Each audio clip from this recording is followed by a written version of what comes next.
The northern forest was blanketed in a thick layer of snow, its once vibrant landscape now reduced to a desolate expanse of white. The trees, weighed down by heavy icicles, stood like silent sentinels, their branches creaking under the weight of the storm that had raged through the night. The wind howled, carrying with it a biting chill that seemed to pierce through even the thickest of clothing. It was the kind of storm that left no creature untouched, a force of nature that demanded respect and left devastation in its wake.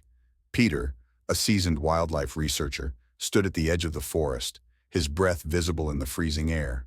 His rugged face, weathered by years of working in the wild, was set in a determined expression. Beside him was Max, his loyal Border Collie, whose black and white coat stood out starkly against the snow. Max was more than just a companion. He was Peter's partner in every sense of the word. The dog's sharp instincts and unwavering loyalty had saved Peter more times than he could count, and together they had faced countless challenges in the wilderness. The storm had passed only hours ago, but Peter knew that time was of the essence. The forest was home to countless animals, many of which would have struggled to survive the brutal conditions. As part of his work at the nearby wildlife research station, it was Peter's responsibility to assess the damage and provide aid to any creatures in need. With Max trotting faithfully by his side, Peter began his routine patrol, scanning the snow-covered terrain for signs of life. The silence of the forest was eerie, broken only by the crunch of Peter's boots and Max's paws against the snow. The storm had left its mark. Fallen branches littered the ground, and the occasional carcass of a small animal served as a grim reminder of nature's unforgiving power. Peter's heart ached at the sight, but he knew he couldn't save them all. His focus was on the living, on those who still had a chance. As they moved deeper into the forest, Peter's radio crackled to life, breaking the stillness. It was a call from the local ranger station. The voice on the other end was urgent, tinged with concern. "Peter, we've got a situation." A group of hikers reported hearing strange noises coming from a cave near the eastern ridge. They think it might be animals in distress. Can you check it out? Peter's brow furrowed. The eastern ridge was a treacherous area, especially after a storm like this. The steep slopes and unstable ground made it dangerous even for experienced hikers. But if there were animals in need, he couldn't ignore the call. "I'm on it," he replied, his voice steady despite the growing sense of urgency. He glanced down at Max, who seemed to sense the gravity of the situation. The dog's ears perked up, and he let out a soft bark as if to say, "Let's go." The journey to the eastern ridge was arduous. The snow was deep, and the terrain was uneven, making every step a challenge. Peter's breath came in short bursts, the cold air stinging his lungs. Max, ever the tireless companion, forged ahead, his keen nose sniffing the air for any signs of life. The bond between man and dog was evident in their synchronized movements, each trusting the other implicitly. As they neared the ridge, the faint sound of whimpering reached Peter's ears. He stopped in his tracks, straining to listen. The sound was faint, almost drowned out by the wind, but it was there, a plaintive cry that sent a shiver down his spine. "Max, do you hear that?" he asked, though he already knew the answer. Max's ears were pricked, his body tense with alertness. Without waiting for a command, the dog took off in the direction of the sound, his paws kicking up snow as he ran. Peter followed as quickly as he could, his heart pounding in his chest. The whimpering grew louder as they approached a small cave nestled at the base of a rocky outcrop. The entrance was partially obscured by snow, but it was clear that something, or someone, was inside. Peter dropped to his knees, peering into the darkness. His flashlight beam illuminated the interior, revealing 3 small figures huddled together near the back of the cave. They were wolf pups, their tiny bodies trembling from the cold. Their fur was matted with snow, and their eyes, wide with fear, reflected the light of Peter's flashlight. It was a heartbreaking sight. Peter's mind raced as he assessed the situation. The pups were clearly in distress, and there was no sign of their mother. Given the severity of the storm, it was likely that she hadn't survived. Peter knew he had to act quickly. The pups wouldn't last much longer in these conditions. He reached into his pack, pulling out a thick blanket. "Easy now," he murmured, his voice soft and soothing. He didn't want to scare them any more than they already were. Max, sensing the delicate nature of the situation, crouched low to the ground, his tail wagging gently. The dog's calm demeanor seemed to have an effect on the pups, who stopped whimpering and watched him with cautious curiosity. Slowly, Peter inched closer, the blanket held out in front of him. The largest of the pups, a gray-furred male, let out a weak growl, but it was more of a warning than a threat. Peter paused, giving the pup a moment to adjust to his presence. "It's okay," he said softly. "I'm here to help." Max took a step forward, his nose twitching as he sniffed the air. The pup growled again, but this time it was quieter, almost hesitant. Max lay down in the snow, his body language non-threatening. He let out a low, friendly whine, and to Peter's amazement, the gray pup took a tentative step forward. The other two pups, a smaller gray one and a black-furred runt, followed suit, their curiosity outweighing their fear. Peter seized the opportunity, gently wrapping the blanket around the pups one by one. They didn't resist, too weak and cold to put up a fight. With the pups secured, Peter carefully lifted them into his arms. They were lighter than he expected, a testament to their fragile state. "We've got you now," he said, his voice filled with determination. Max stood by his side, his eyes never leaving the pups. The dog seemed to understand the gravity of the situation, his usual playful energy replaced by a quiet resolve. The trek back to the research station was even more challenging than the journey to the cave. The added weight of the pups made every step more difficult, and the snow seemed to grow deeper with each passing moment. But Peter pressed on, driven by the knowledge that these tiny lives depended on him. Max stayed close, his presence a constant source of comfort and encouragement. By the time they reached the station, Peter was exhausted, his muscles aching from the effort. But the sight of the pups, now safe and warm in their makeshift bed, made it all worthwhile. Max lay down beside them, his body curled protectively around the tiny creatures. Peter watched the scene with a mixture of relief and admiration. "You did good, Max," he said, reaching down to scratch the dog behind the ears. "We both did." As the storm raged on outside, Peter couldn't help but wonder what the future held for the pups. They had survived the first trial, but their journey was far from over. Still, with Max by his side, Peter felt a renewed sense of hope. Together, they would do whatever it took to give these little ones a fighting chance. The wind howled through the forest, carrying with it the sharp bite of winter. Peter and Max trudged through the deep snow, their breaths visible in the freezing air. The journey to the cave had been grueling, but Peter's determination to save the animals in distress kept him moving forward. Max, his loyal Border Collie, stayed close by, his sharp eyes scanning the terrain for any signs of danger. The bond between man and dog was unspoken but unbreakable, and Peter knew he could rely on Max to help him through whatever lay ahead. As they approached the cave, Peter slowed his pace. The entrance was partially obscured by snow, but the faint sound of whimpering reached his ears. He stopped, straining to listen.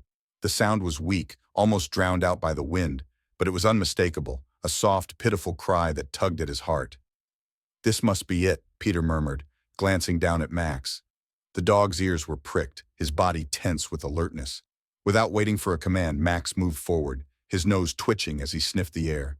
Peter followed, his boots crunching against the snow.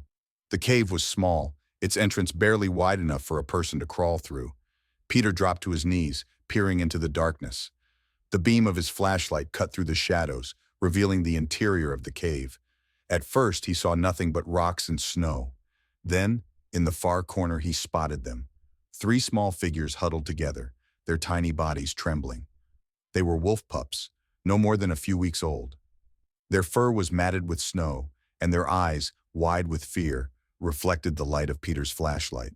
The largest of the 3, a gray-furred pup, let out a weak growl, more of a warning than a threat. The other 2 pups, one smaller and gray like the first, and the other black-furred and clearly the runt of the litter, pressed themselves against the cave wall, trying to make themselves invisible. Peter's heart ached at the sight. The pups were clearly in distress, and there was no sign of their mother. He could only assume the worst, that she hadn't survived the storm. The thought filled him with a deep sadness, but he pushed it aside. Right now his focus was on the pups. They wouldn't last much longer in these conditions. He had to get them out of the cave and back to the research station as quickly as possible. "Easy now," Peter said softly, his voice low and soothing. He didn't want to scare them any more than they already were. He reached into his pack, pulling out a thick blanket. Max, sensing the delicate nature of the situation, crouched low to the ground, his tail wagging gently. The dog's calm demeanor seemed to have an effect on the pups, who stopped whimpering and watched him with cautious curiosity. Max took a step forward, his movements slow and deliberate. He let out a low, friendly whine, his body language non-threatening. The largest pup growled again, but it was quieter this time, almost hesitant. Max lay down in the snow, his head resting on his paws.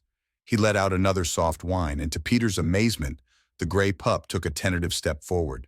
The other two pups followed, their curiosity outweighing their fear.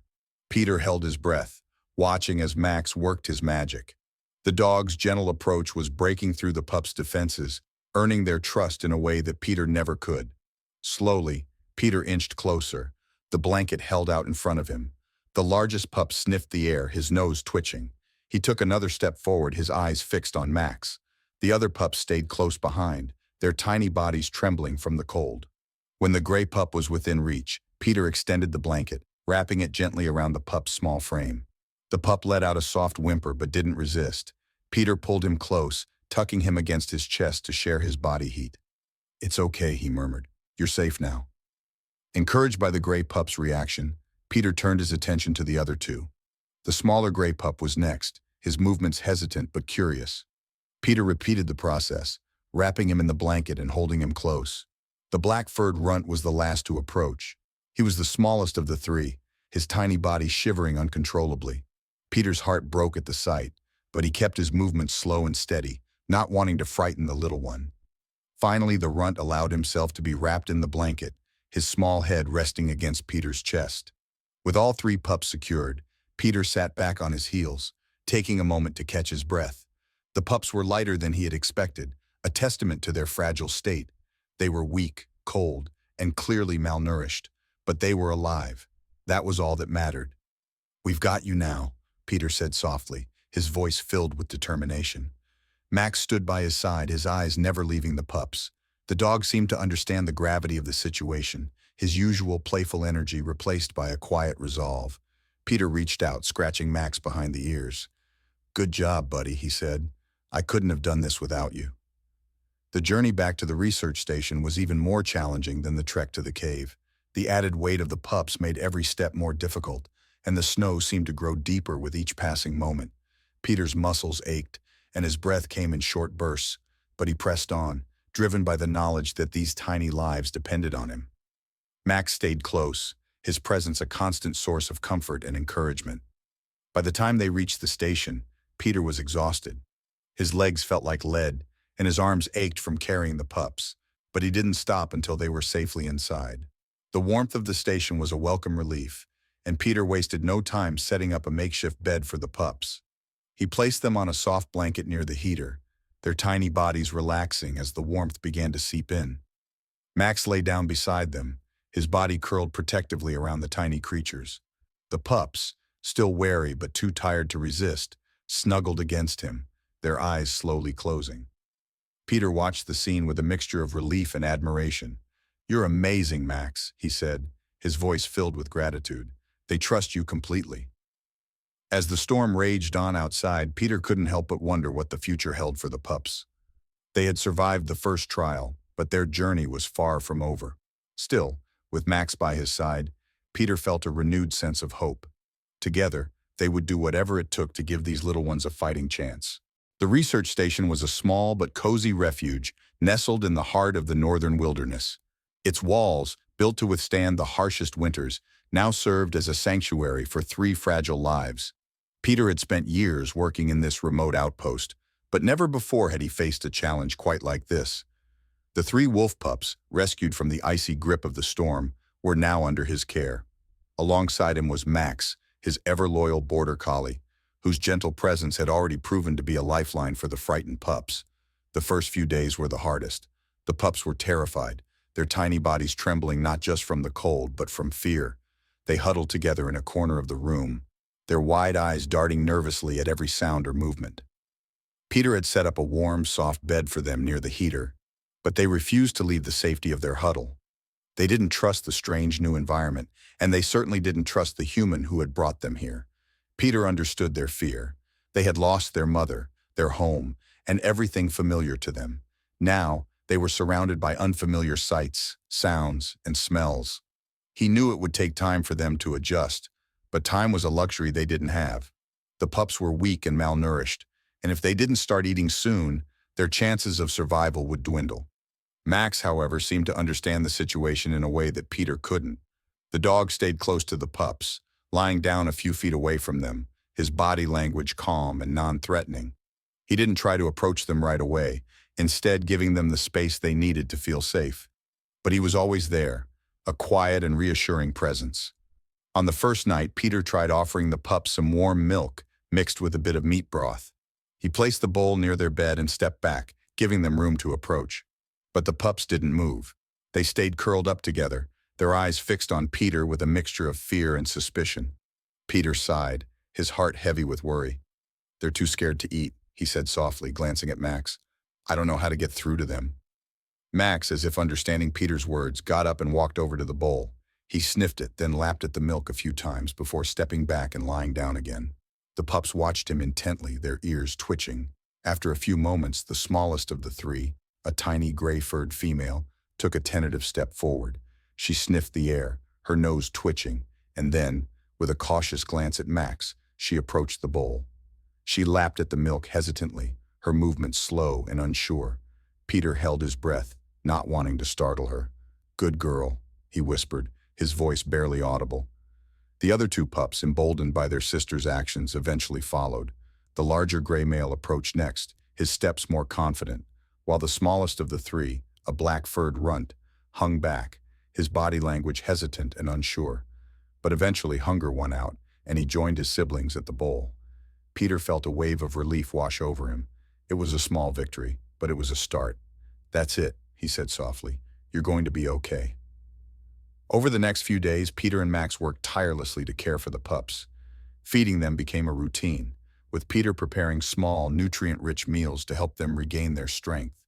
The pups were still wary of Peter, but they began to trust Max. The dog's calm and gentle demeanor seemed to put them at ease in a way that Peter couldn't. Max would lie down beside their bed, his thick fur providing warmth, and the pups would snuggle against him, their tiny bodies finally relaxing. Max also took it upon himself to groom the pups, gently licking their fur to clean off the remnants of snow and dirt. The pups seemed to find comfort in this, their whimpers quieting as Max cared for them. Peter watched in awe as Max stepped into the role of a surrogate parent, his instincts guiding him in ways that Peter could only admire. As the days passed, the pups began to show signs of improvement. Their movements became less sluggish, and their eyes, once dull with exhaustion, now sparkled with curiosity. They started exploring their surroundings, albeit cautiously, and their personalities began to emerge. Peter decided it was time to give them names. The smallest of the three, the gray-furred female who had been the first to approach the bowl of milk, he named Luna. She was clever and quick, always the first to investigate anything new. Despite her small size, she had a spark of intelligence and determination that set her apart. The larger gray male, with his bold and confident demeanor, he named Blaze. Blaze was the most adventurous of the three, often leading his siblings in their cautious explorations of the station. He had a strong, fiery spirit that reminded Peter of the resilience of the wilderness itself. The black-furred runt, who was the most timid of the three, he named Ash. Ash was shy and hesitant, often hanging back while his siblings took the lead. But Peter saw potential in him. There was a quiet strength in Ash, a determination that Peter knew would reveal itself in time. With names to call them by, the bond between Peter, Max, and the pups grew stronger. Luna, Blaze, and Ash began to trust Peter, though their trust in Max was still far greater. They would follow the dog around the station, their tiny paws patting softly against the floor. Max, ever patient, would lead them on little adventures, showing them the safe corners of their new home. One evening, as Peter sat by the fire, he watched the pups play for the first time. Luna and Blaze were wrestling, their tiny bodies tumbling over each other in a flurry of fur and playful growls. Ash watched from the sidelines, his ears perked up, before finally joining in. It was a heartwarming sight, and Peter couldn't help but smile. "They're going to be okay," he said to Max, who was lying at his feet. The dog looked up at him, his eyes filled with a quiet wisdom as if to say, "I told you so." The days were still challenging, but the progress was undeniable. The pups were growing stronger, their fear slowly giving way to curiosity and playfulness. Peter knew there was still a long road ahead, but for the first time, he felt a glimmer of hope. With Max by his side and the pups beginning to thrive, he was determined to give them the best chance at life. As the fire crackled and the pups curled up beside Max, Peter leaned back in his chair, a sense of peace settling over him. The storm that had brought them together was now a distant memory, and in its place was a new beginning. A chance for these tiny lives to grow and thrive, surrounded by love and care. Max had always been more than just a dog. To Peter, he was a partner, a protector, and a friend. But now, in the quiet, snow-covered wilderness of the research station, Max had taken on a role neither Peter nor the dog himself could have anticipated. He had become a mother. The three wolf pups, Luna, Blaze, and Ash, had come to see Max as their guide, their protector, and their teacher. And Max, with his boundless patience and gentle instincts, had embraced the role with surprising ease.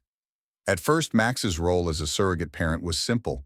He provided warmth and comfort, curling his body around the pups as they slept and licking their fur clean when they were too weak to do it themselves. But as the days turned into weeks and the pups grew stronger, Max's responsibilities expanded. He wasn't just their protector anymore. He was their mentor, their playmate, and their role model. Peter watched in amazement as Max began to teach the pups how to play. It started with simple games. Max would nudge a small ball or a stick toward the pups, his tail wagging in encouragement. Luna, always the boldest, was the first to respond. She pounced on the ball with her tiny paws, batting it clumsily across the floor. Blaze quickly joined in, his larger frame giving him an advantage as he wrestled the ball away from his sister. Even Ash, the shyest of the three, couldn't resist the game for long. He would hang back at first, watching his siblings with wide, curious eyes, before finally darting forward to join the fun. Max was patient with them, letting them take the lead but stepping in when needed. If a game became too rough, he would gently separate the pups with a soft growl, his tone firm but never harsh. If one of them became frustrated or tired, he would nudge them with his nose, offering quiet encouragement.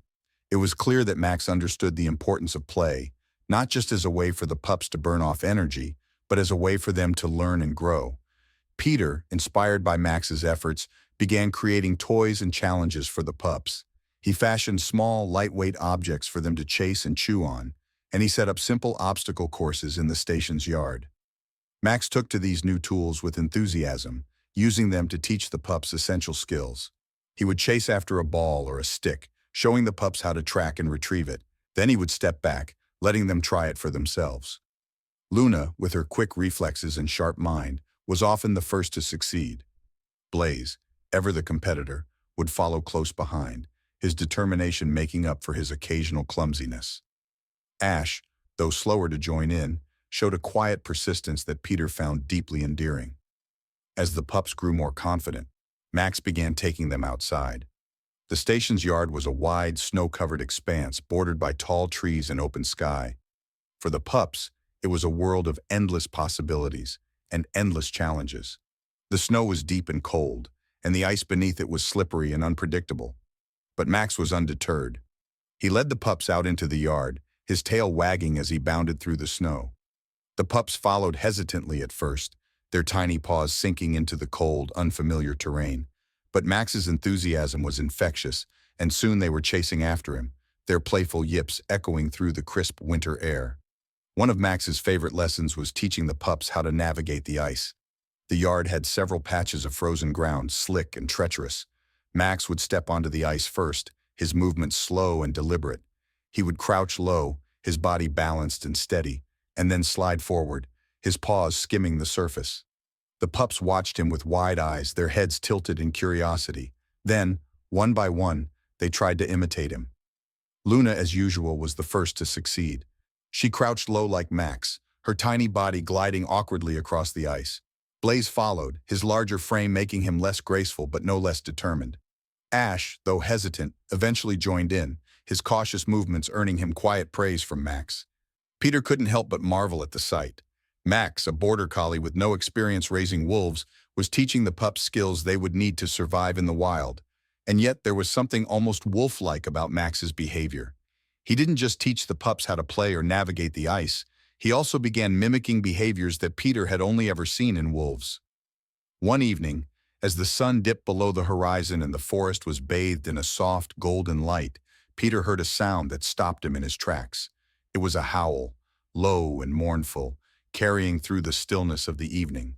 At first, Peter thought it was a wild wolf, But when he stepped outside, he saw Max standing in the yard, his head tilted back, his mouth open in a perfect howl. The pups were gathered around him, their tiny voices joining in, creating a chorus that sent shivers down Peter's spine.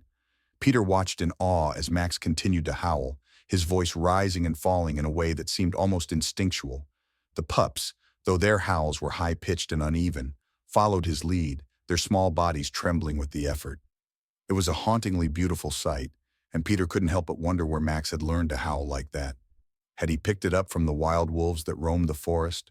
Or was it something deeper, something instinctual that had been awakened by his role as the pup's surrogate parent? Max's wolf-like behavior didn't stop there. He began teaching the pups how to stalk and pounce, crouching low to the ground and moving with a quiet, deliberate grace. He would hide behind a snowbank or a tree, his body perfectly still, and then leap out with a playful growl, startling the pups and sending them scattering in all directions. The pups, once they recovered from their surprise, would try to imitate him, their tiny bodies crouching and leaping with varying degrees of success. Peter couldn't help but laugh at their antics. "You're turning them into little hunters, Max," he said one evening as he watched the pups practice their pouncing. Max, lying in the snow with the pups curled up beside him, looked up at Peter with an expression that seemed almost proud. As the weeks went by, the bond between Max and the pups grew stronger. They followed him everywhere, their trust in him absolute, and Max, in turn, seemed to take his role as their protector and teacher very seriously. He was patient with them when they made mistakes, gentle with them when they were scared, and firm with them when they needed guidance. He was, in every sense of the word, their mother. Peter often found himself marveling at the sight of Max and the pups together. It was a reminder of the incredible capacity for love and care that existed in the animal world, a capacity that transcended species and defied expectations. Max, the reluctant mother, had stepped into a role he was never meant to play, and yet, he had embraced it with a grace and dedication that left Peter in awe. As the sun set over the snowy wilderness, Peter watched Max and the pups playing in the yard, their laughter and howls filling the air. It was a moment of pure, unfiltered joy, a reminder that even in the harshest of environments, love and family could thrive. The bond between Max and the wolf pups grew stronger with each passing day. It was no longer just a relationship of necessity, born out of survival. It had become something deeper, something that transcended the boundaries of species. Luna, Blaze, and Ash no longer saw Max as just a protector or teacher. They saw him as their mother. Wherever Max went, the pups followed, their tiny paws padding after him through the snow or across the wooden floors of the research station. They trusted him completely, and Max, in turn, embraced his role with a quiet, unwavering devotion. Peter watched this bond with a mixture of amazement and admiration. He had always known Max was special, but seeing the way the dog cared for the pups was something else entirely. Max wasn't just teaching them how to survive. He was teaching them how to live. Through his actions, Max was showing the pups the importance of kindness, patience, and love. It was a lesson that Peter himself found deeply moving. Luna, the smallest and smartest of the pups, was particularly attached to Max. She would often curl up beside him, her tiny body pressed against his for warmth. Blaze, the bold and adventurous one, loved to play with Max, pouncing on his tail or chasing him through the snow. Even Ash, the shyest and most hesitant of the three, found comfort in Max's presence. He would often sit quietly beside the dog, his head resting on Max's paw, as if seeking reassurance. One day, as the sun rose over the snow-covered wilderness, Peter decided to take the pups and Max outside for some fresh air.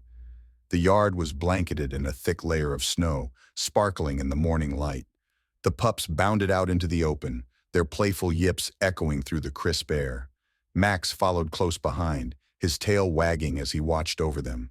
Peter leaned against the doorframe, a cup of coffee in his hands, and smiled as he watched the scene unfold. Luna and Blaze were chasing each other through the snow, their tiny bodies tumbling and rolling as they played. Ash, as usual, hung back, his movements more cautious, but Max was quick to include him, nudging the shy pup forward with his nose and encouraging him to join in the fun. It was during one of these playful chases that the accident happened. Blaze, in his excitement, accidentally knocked into Ash, sending the smaller pup tumbling into a patch of ice. Ash let out a sharp yelp as his paw twisted beneath him, and he collapsed into the snow, whimpering in pain. Peter immediately set down his coffee and started toward the pups, but Max was already there. The dog reached Ash in a matter of seconds, his body low to the ground as he approached the injured pup. Ash was trembling, his wide eyes filled with fear and pain. Max gently sniffed the pup's injured paw, his movements slow and deliberate, as if to reassure Ash that everything would be okay. Peter stopped in his tracks, watching in awe as Max took over. The dog began to lick Ash's paw, his tongue moving carefully over the injured area. Ash whimpered softly, but he didn't pull away. Instead, he leaned into Max, his small body relaxing slightly under the dog's care. Max continued to lick the paw, his actions both soothing and methodical, as if he knew exactly what he was doing. Once Max was satisfied that the injury wasn't too serious, he lay down beside Ash, curling his body around the pup to keep him warm. Ash rested his head against Max's side, his whimpers gradually fading into soft, contented breaths. The other two pups, sensing that something was wrong, approached cautiously. Luna nuzzled Ash's face while Blaze sat a few feet away, his usual energy replaced by a quiet concern. Peter felt a lump rise in his throat as he watched the scene. He had seen animals care for their young before, but this was different. Max wasn't a wolf, and these weren't his biological pups. And yet, the love and care he showed them was as real and profound as anything Peter had ever witnessed. It was a reminder, Peter realized, of the incredible capacity for compassion that existed in the animal world, a capacity that often surpassed that of humans. Later that evening, as the pups rested inside the station, Peter sat beside Max and scratched him behind the ears. "You're amazing, you know that?" he said softly. Max looked up at him, his dark eyes filled with a quiet wisdom. Peter couldn't help but smile. "You're teaching them more than I ever could. Not just how to survive, but how to care for each other. That's something special." Over the next few days, Ash's paw healed, thanks in no small part to Max's care. The shy pup seemed to grow even closer to Max after the incident, following him everywhere and seeking his comfort at every opportunity.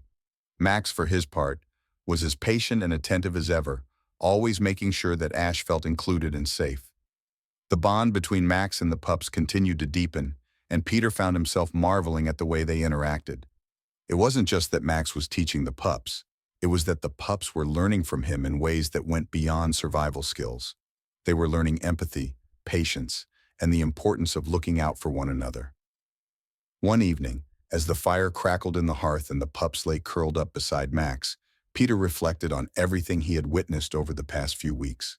The storm that had brought the pups into his life had been devastating, but it had also brought something beautiful.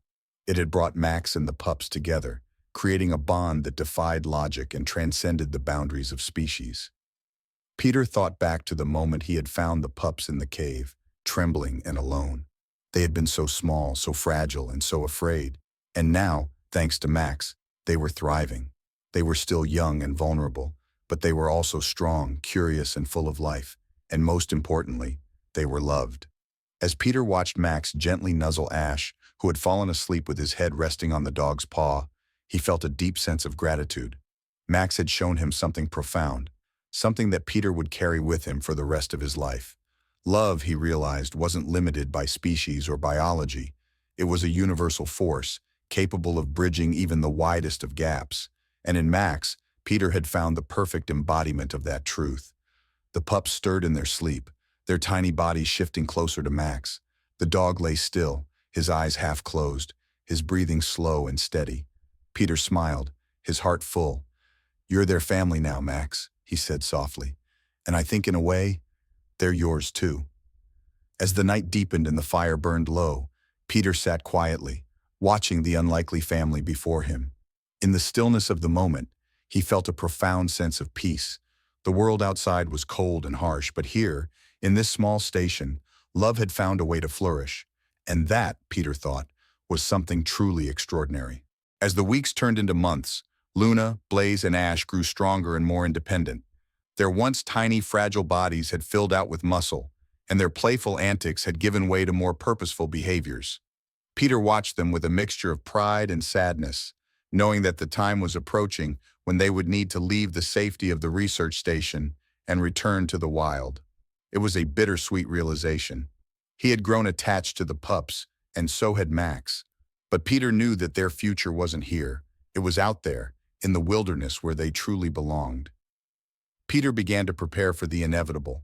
He had been in contact with a nearby wildlife reserve, a sprawling expanse of protected land where a pack of wild wolves roamed freely. The reserve was the perfect place for the pups to transition back into the wild. It was large enough for them to establish their own territory, and the presence of other wolves would give them the opportunity to integrate into a pack. But the process wouldn't be easy. The pups had spent their formative months under the care of a human and a dog, and while they had learned many essential skills, they still had much to learn about surviving in the wild. Max, as always, was an integral part of the process. The dog had already taught the pups so much: how to play, how to navigate the snow and ice, and even how to howl. But now, his lessons took on a new urgency. Max seemed to sense that the pups' time at the station was coming to an end, and he threw himself into his role as their teacher with renewed determination. One of the most important skills the pups needed to learn was how to hunt. Peter had been supplementing their diet with fresh meat, but in the wild, they would need to catch their own food. Max, despite being a dog, had a remarkable ability to mimic the behaviors of wolves. He would crouch low to the ground, his body perfectly still, and then pounce on a toy or a piece of meat that Peter had placed in the snow. The pups watched him intently, their eyes following his every move. Then, one by one, they tried to imitate him. Luna, as always, was the quickest to catch on. Her sharp mind and quick reflexes made her a natural hunter. Blaze, with his bold and energetic personality, was less precise, but no less determined. He would often leap too soon or too late, but his persistence always paid off in the end. Ash, the shyest of the three, was more hesitant, but under Max's patient guidance, he began to gain confidence. By the end of the week, all three pups were successfully pouncing on their prey, their tails wagging with pride. Max also taught the pups how to hide and stalk. He would lead them into the forest surrounding the station, showing them how to move silently through the underbrush and how to use the trees and shadows for cover. Peter often accompanied them on these excursions, watching from a distance as Max guided the pups through the lessons. It was incredible to see how much the dog had taken on the role of a wolf, his instincts and intelligence bridging the gap between species. But it wasn't just physical skills that the pups needed to learn. Communication was just as important, and Max had already laid the groundwork by teaching them how to howl. Now he took it a step further, showing them how to use different vocalizations to convey meaning. A short, sharp bark could signal danger, while a low, mournful howl could call the pack together. The pups practiced these sounds with enthusiasm, their voices growing stronger and more confident with each passing day. Despite the progress they were making, Peter couldn't shake the feeling of unease that lingered in the back of his mind. He knew that the pups were getting closer to being ready for the wild, but he also knew that saying goodbye to them, and to Max, would be one of the hardest things he had ever done. The bond between Max and the pups was undeniable. They saw him as their family, their protector, and their guide, and Max, in turn, had embraced them as his own. Peter worried about how the separation would affect them all. One evening, as the sun dipped below the horizon and the forest was bathed in a soft golden light, Peter sat on the porch of the station, watching Max and the pups play in the yard. Luna and Blaze were chasing each other through the snow, their playful growls echoing through the crisp air. Ash, as usual, stayed close to Max, his small body pressed against the dog's side. Peter sipped his coffee, his heart heavy with the weight of what was to come. Max seemed to sense Peter's mood. The dog looked up from where he was lying in the snow, his dark eyes meeting Peter's. There was a quiet understanding in his gaze, as if he knew what Peter was thinking. Peter set down his coffee and walked over to them, crouching down beside Max and scratching him behind the ears. "You've done an incredible job, buddy," he said softly. "They're almost ready because of you." Max leaned into Peter's touch, his tail wagging gently. The pups, sensing the moment, gathered around them, their tiny bodies pressing against Peter and Max. Peter smiled, his heart aching with love for this unlikely family. "I just hope they'll be okay without you," he said, his voice barely above a whisper. The next few weeks were a flurry of activity as Peter finalized the arrangements for the pups' transfer to the reserve. He worked closely with the reserve staff to ensure that the transition would be as smooth as possible. The plan was to release the pups into a secluded area of the reserve where they could gradually acclimate to their new environment. The reserve staff would monitor them from a distance, providing support if needed, but allowing them the freedom to establish their own territory. As the day of the transfer approached, Peter found himself growing more anxious. He knew that this was the right thing to do, that the pups belonged in the wild, not in a research station. But the thought of separating them from Max was almost unbearable. Max had been their mother, their teacher, and their protector. How would they cope without him? And how would Max cope without them? On the morning of the transfer, Peter woke early. The air was crisp and cold, and the forest was silent except for the soft crunch of snow beneath his boots. He loaded the pups into the back of his truck, their curious eyes watching him as he worked. Max jumped in beside them, his body language calm, but alert. Peter could tell that the dog knew something was happening, but he didn't know how much Max understood. The drive to the reserve was quiet, the only sound the hum of the engine and the occasional whimper from the pups. When they arrived, Peter was greeted by the reserve staff, who helped him unload the pups and carry them to the release site. The area was a wide, open meadow surrounded by dense forest, the perfect place for the pups to begin their new lives. Peter knelt down beside Max, his hand resting on the dog's head. "This is it, buddy," he said softly. "It's time to let them go." Max looked up at him, his eyes filled with a quiet understanding. Then, as if to say goodbye, Max let out a long, mournful howl. The pups joined in, their voices rising in a chorus that echoed through the forest. As Peter watched the pups disappear into the trees, his heart ached with a mixture of pride and sadness. They were ready for the wild, thanks to Max. But as he turned to leave, he couldn't help but wonder if they would ever forget the dog who had been their mother, their guide, and their family. The day of the transfer had finally arrived. It was a crisp, clear morning, and the air was heavy with both anticipation and sadness. Peter had spent the last few days preparing himself for this moment, but no amount of planning could ease the ache in his chest. Max, ever calm and composed, seemed to sense the significance of the day. He stayed close to Peter, his dark eyes watching every movement as Peter loaded the pups into the truck for the last time. Luna, Blaze, and Ash were unusually quiet. They had grown so much over the past few months, their once fragile bodies now strong and agile. But today they seemed subdued, as if they too understood that something was about to change. They huddled together in the back of the truck, their wide eyes darting between Peter and Max as the vehicle rumbled to life and began the journey to the wildlife reserve. The drive was long and silent, the only sounds the hum of the engine and the occasional rustle of the pups shifting in the back. Peter's mind raced with thoughts of what was to come. He had done everything he could to prepare the pups for this moment, but he couldn't help but worry. Would they be accepted by the wild wolves? Would they remember the lessons Max had taught them? And most of all, how would Max handle saying goodbye to the pups he had raised as his own? When they arrived at the reserve, Peter was greeted by the staff, who had been monitoring the wild wolf pack in preparation for the pups' arrival. The pack was currently in a large open meadow, surrounded by dense forest, a perfect neutral ground for the introduction. The staff explained that the pack's alpha female, an older wolf named Kaya, was known for her calm and measured leadership. If anyone could guide the pups into the pack, it would be her. Peter unloaded the pups from the truck, their small bodies trembling with a mixture of fear and curiosity. Max jumped down beside them, his presence immediately calming the pups. They pressed close to him, their trust in him absolute. Peter knelt down beside Max, running a hand through the dog's thick fur. "This is it, buddy," he said softly. "It's time to let them meet their new family." The group made their way to the meadow, the pups sticking close to Max as they walked. When they reached the edge of the clearing, Peter stopped and crouched down beside Max and the pups. In the distance, the wild wolf pack was gathered, their sleek bodies moving gracefully through the snow.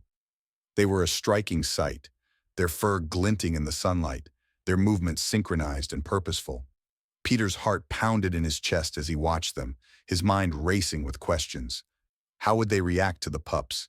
And more importantly, how would they react to Max? The pups, sensing the presence of the wild wolves, froze in place. Luna, usually the boldest, pressed herself against Max's side, her ears flattened against her head. Blaze and Ash followed suit, their bodies trembling as they huddled behind Max. Peter could see the fear in their eyes and his heart ached for them. They had come so far, but this was a moment unlike any they had faced before.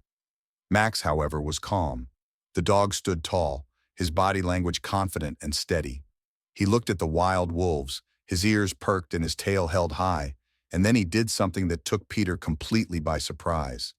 Max stepped forward, leaving the pups behind, and walked toward the pack. Peter held his breath, his hands clenching into fists as he watched Max approach the wolves. The pack had noticed him now, their movements slowing as they turned their attention to the dog.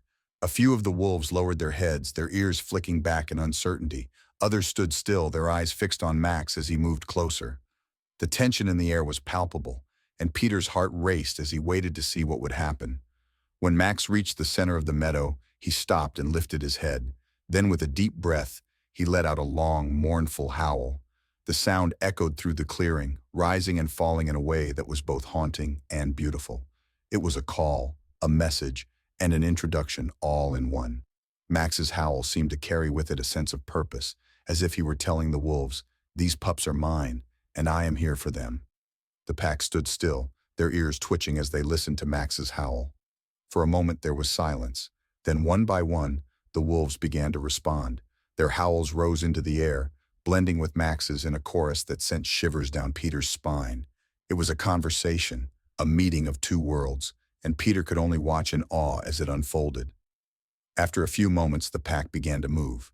Slowly, cautiously, they approached Max. The pups, still huddled at the edge of the clearing, whimpered softly, their fear keeping them rooted in place. But Max turned and looked at them, his eyes calm and reassuring. He let out a short, sharp bark as if to say, "It's okay, come to me." Luna was the first to move. The small gray pup took a hesitant step forward, her body low to the ground as she crept toward Max. Blaze and Ash followed, their movements just as cautious. When they reached Max, they pressed themselves against him, their tiny bodies trembling as they faced the pack. The wild wolves stopped a few feet away, their eyes scanning the pups with curiosity. Then, from the back of the group, a large, older female stepped forward. Her fur was a mix of silver and gray, and her eyes were sharp and intelligent. Peter recognized her immediately. This was Kaya, the alpha female. Kaya approached Max slowly, her movements deliberate and measured. The two animals stood face to face, their eyes locked in a silent exchange. Then, to Peter's amazement, Kaya lowered her head and touched her nose to Max's. It was a gesture of acceptance, a quiet acknowledgement of the role Max had played in raising the pups. Max held still, his body relaxed but alert. Kaya turned her attention to the pups, sniffing each of them in turn. Luna, Blaze, and Ash stayed close to Max, their fear slowly giving way to curiosity, as Kaya's calm demeanor put them at ease. After a few moments, Kaya stepped back and let out a soft bark. The rest of the pack moved forward, surrounding the pups and sniffing them with interest. Peter watched with tears in his eyes as the pack began to interact with the pups. Luna, ever the bold one, was the first to step away from Max and engage with the other wolves. Blaze followed soon after, his tail wagging tentatively as he sniffed at one of the younger wolves. Even Ash, shy and hesitant, found himself being gently nudged and licked by a large male wolf. Kaya turned back to Max one last time, her eyes filled with something that Peter could only describe as gratitude. She stepped forward and touched her nose to his again, a silent thank you for the gift he had brought to her pack. Then, with a soft bark, she led the pups toward the forest, the rest of the pack following close behind. Max stood still, watching as the pups disappeared into the trees with their new family. Peter knelt beside him, his hand resting on the dog's head. "You did it, Max," he said softly. "You gave them a chance." As the meadow grew quiet once more, Peter and Max turned and began the long walk back to the truck. The pups were gone, but their legacy and the love that had brought them this far would remain forever. Back at the research station, the days felt quieter, almost too quiet. The absence of the wolf pups left a void that neither Peter nor Max could ignore. The once lively space, filled with the playful yips and boundless energy of Luna, Blaze, and Ash, now seemed still and subdued. Max, in particular, seemed to feel the change most deeply. He often sat by the window, his dark eyes gazing out at the snow-covered forest, as if waiting for the pups to return. His ears would perk up at the faintest sound, and sometimes, late at night, Peter would hear Max let out a soft, mournful howl, a call that would go unanswered. Peter couldn't help but feel a pang of guilt every time he saw Max like this. The dog had given so much of himself to the pups, raising them with a love and devotion that transcended species, and now they were gone, living their new lives in the wild. Peter knew it was the right thing to do, but that didn't make it any easier. He missed the pups too, their curiosity, their playfulness, and the way they had brought so much life to the station. But more than anything, he missed the way they had bonded with Max, forming a family that was as unlikely as it was beautiful. One evening, as Peter sat by the fire with Max lying at his feet, he made a decision. "We'll go see them," he said aloud, his voice breaking the silence. Max lifted his head, his ears twitching at the sound of Peter's voice. "We'll go back to the reserve and visit them. I think you need it, and honestly, so do I." Max's tail thumped softly against the floor, as if he understood. Peter smiled and reached down to scratch behind the dog's ears. "They're your family, Max, and I think they'd love to see you again." The next morning, Peter packed up the truck and loaded Max into the passenger seat. The drive to the reserve felt different this time, lighter, more hopeful. Peter couldn't help but wonder how the pups were doing. Had they fully integrated into the pack? Were they thriving in their new environment? And most importantly, would they remember Max? When they arrived at the reserve, Peter was greeted by one of the staff members, who gave him an update on the pack. Luna, Blaze, and Ash had adjusted well to their new lives. They had formed strong bonds with the other wolves and were learning the ways of the wild. But, the staff member added with a smile, the pups still retained some of the unique behaviors they had learned from Max. They were unusually gentle and patient, often looking out for the younger wolves in the pack. It was clear that Max's influence had left a lasting mark on them. Peter and Max were led to a large clearing near the edge of the forest, where the pack often gathered. As they approached, Peter's heart began to race. He could see the wolves in the distance, their sleek bodies moving gracefully through the snow. Max, walking beside him, seemed to sense something too. His ears perked up and his tail wagged slightly as he caught the scent of the pack. Then from the edge of the clearing, 3 familiar figures emerged: Luna, Blaze, and Ash. They had grown since Peter had last seen them, their once gangly frames now strong and well-proportioned. Their fur was thick and glossy, and their movements were confident and fluid. But despite their transformation, Peter recognized them instantly. And so did Max. The moment the pups saw Max, they froze. For a heartbeat, there was silence. Then, as if a dam had broken, all 3 of them bolted toward him, their bodies moving with a speed and urgency that took Peter's breath away. Max stepped forward, his tail wagging furiously, and let out a short bark of recognition. The pups reached him in seconds, their bodies colliding with his as they nuzzled and licked him with unrestrained joy. Luna pressed her head against Max's chest, her tail wagging so hard it sent snow flying in all directions. Blaze playfully nipped at Max's ears, his deep, rumbling growl a sound of pure happiness. Even Ash, who had always been the shyest, was overcome with excitement. He circled Max, his nose buried in the dog's fur as if trying to memorize his scent all over again. It was a reunion filled with love and emotion, a reminder that no matter how much time had passed, Max would always be their first mother. Peter stood back, watching the scene with tears in his eyes. He had worried that the pups might have forgotten Max, that their time in the wild might have erased the bond they had shared. But it was clear now that those fears were unfounded. The connection between Max and the pups was as strong as ever, a testament to the love and care that had brought them together in the first place. As the pups continued to greet Max, the rest of the pack began to approach. Peter felt a flicker of nervousness as the wild wolves surrounded them, their eyes sharp and curious. But to his relief, the pack seemed to accept Max without hesitation. Kaya, the alpha female, stepped forward and touched her nose to Max's in a gesture of respect. The other wolves followed suit, sniffing and nuzzling Max as if welcoming him back into their fold. Peter couldn't help but smile as he watched the interaction. Max, a border collie with no connection to the wild, had somehow earned the respect and trust of an entire wolf pack. It was a remarkable sight, one that spoke to the power of love and the bonds that could form between even the most unlikely of creatures. For the next few hours, Peter and Max stayed with the pack, watching as the pups showed off their new skills. Luna demonstrated her hunting prowess, stalking a patch of snow with the precision and grace of a seasoned predator.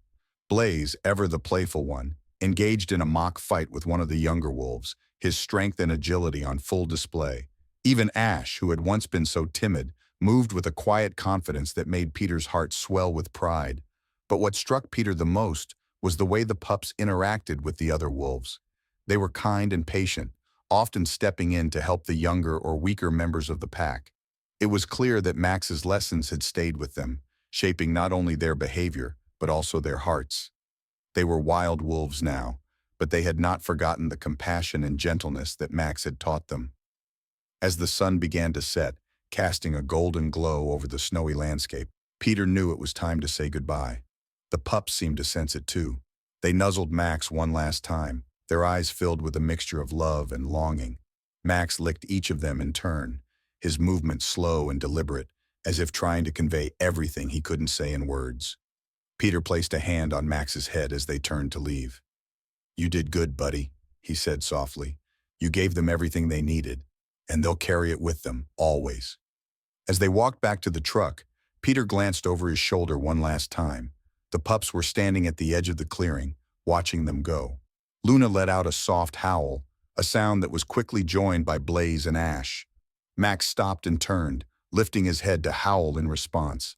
The sound echoed through the forest, a final goodbye that carried with it all the love and pride of a mother saying farewell to her children. Back at the station that night, Max lay by the fire, his body relaxed and his eyes peaceful. Peter sat beside him, his heart full. The pups were gone, but their bond with Max, and the lessons he had taught them, would endure, and in that Peter found comfort. Love, after all, was not bound by distance or time. It was a force that transcended all boundaries, leaving its mark on everyone it touched. The story of Max and the wolf pups spread far and wide, capturing the hearts of people across the globe. What had started as a quiet, personal journey in a remote research station had now become a symbol of love and compassion that transcended the boundaries of species. News outlets, wildlife organizations, and even social media platforms buzzed with the tale of the Border Collie who had raised 3 orphaned wolf pups as her own.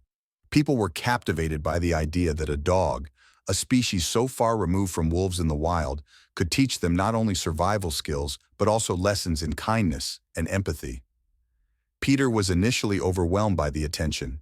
He had never intended for Max's story to become a global phenomenon. But as researchers, conservationists, and animal behaviorists began reaching out to him, he realized that what had happened between Max and the pups was more than just a heartwarming story. It was an opportunity to learn something profound about the nature of animals and the bonds they could form.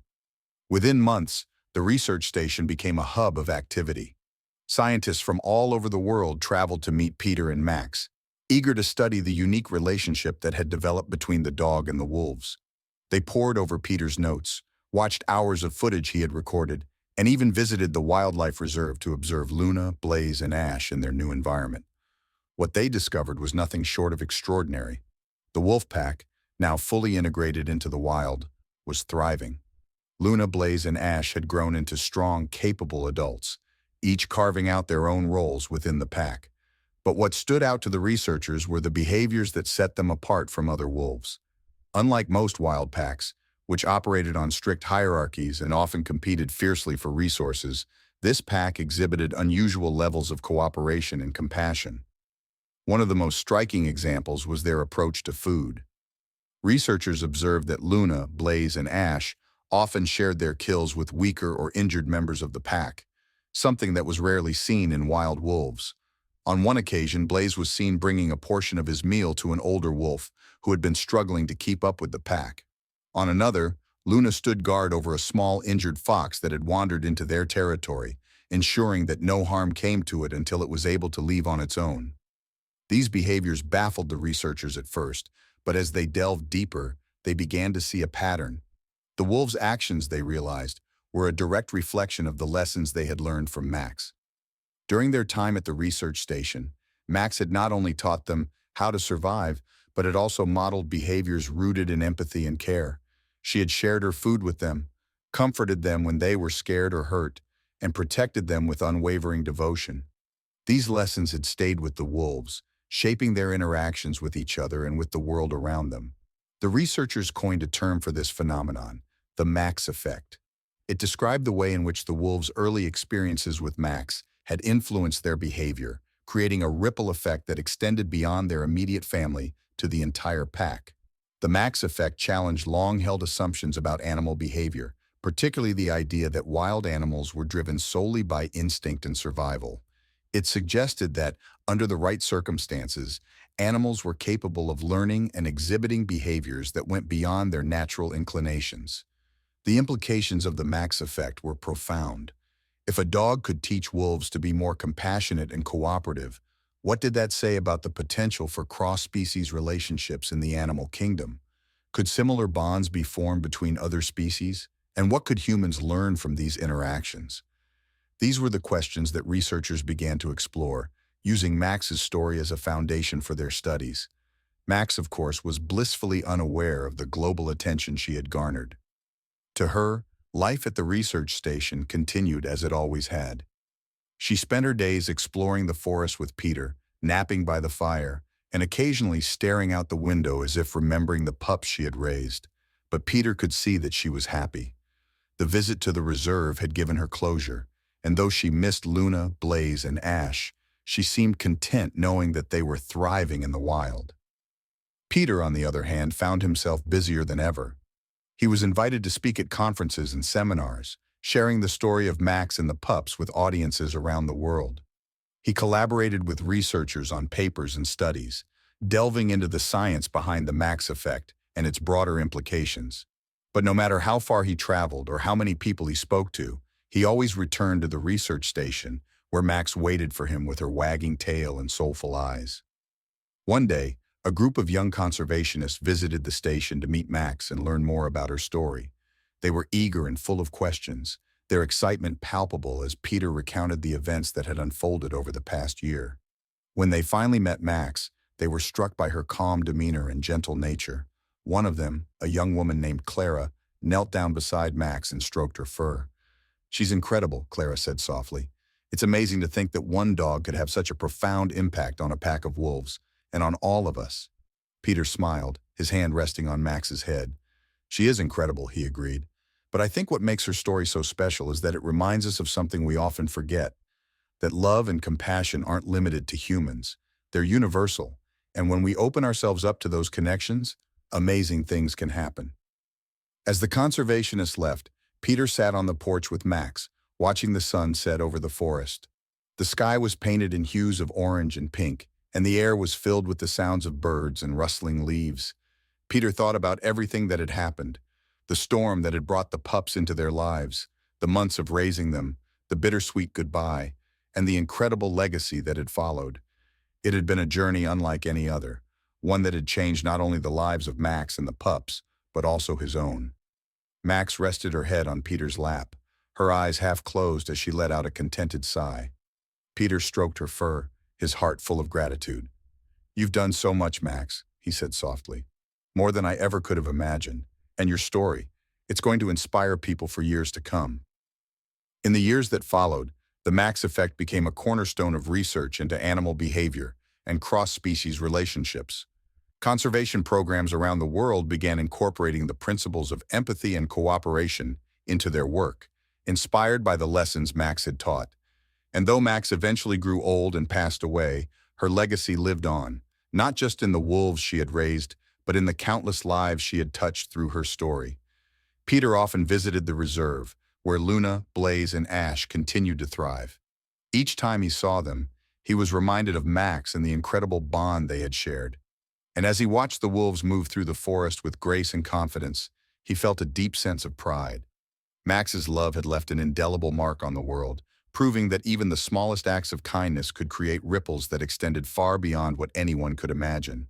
Years passed, and the seasons came and went like the turning pages of a book. The once lively and energetic Max had grown old. Her once glossy black and white coat was now streaked with silver, and her movements had slowed, her steps careful and deliberate. Her eyes, though still filled with the same gentle wisdom, now carried the weight of time. Peter, too, had aged, but his bond with Max remained as strong as ever. She was more than just a dog to him. She was a companion, a teacher, and a living reminder of the extraordinary journey they had shared. Peter knew that Max's time was drawing near. Her days were quieter now, spent lying by the fire or basking in the sunlight that streamed through the windows of the research station. But there was one last thing Peter wanted to do for her, one final journey that he felt she deserved. He decided to take Max back to the wildlife reserve to see Luna, Blaze, and Ash one last time. It was a farewell, not just for Max, but for the incredible chapter of their lives that had begun with a storm and 3 orphaned wolf pups. The morning of the trip was crisp and clear, the air carrying the faint scent of pine and snow. Peter gently helped Max into the truck, her aging body moving slowly, but with determination. She seemed to understand where they were going, her ears perking up slightly as the truck rumbled to life. Peter glanced at her as they drove, his heart heavy with a mixture of sadness and gratitude. "We're going to see them, Max," he said softly. "Your family, one last time." The drive to the reserve felt both familiar and bittersweet. Peter's mind was flooded with memories of the past, the first time he had found the pups, the way Max had taken them under her wing, and the incredible bond that had formed between them. He thought about the lessons Max had taught, not just to the wolves, but to everyone who had heard her story. It was a legacy that would endure long after she was gone. When they arrived at the reserve, Peter helped Max out of the truck and onto the soft snow. She stood for a moment, her nose twitching as she took in the scents of the forest. Her tail wagged faintly, and Peter could see a spark of the old Max in her eyes. Together they made their way to the clearing where the wolf pack often gathered. Peter walked slowly, matching Max's pace, his hand resting gently on her back. As they approached the clearing, Peter spotted the wolves in the distance. Luna, Blaze, and Ash were there, their powerful forms moving gracefully through the snow.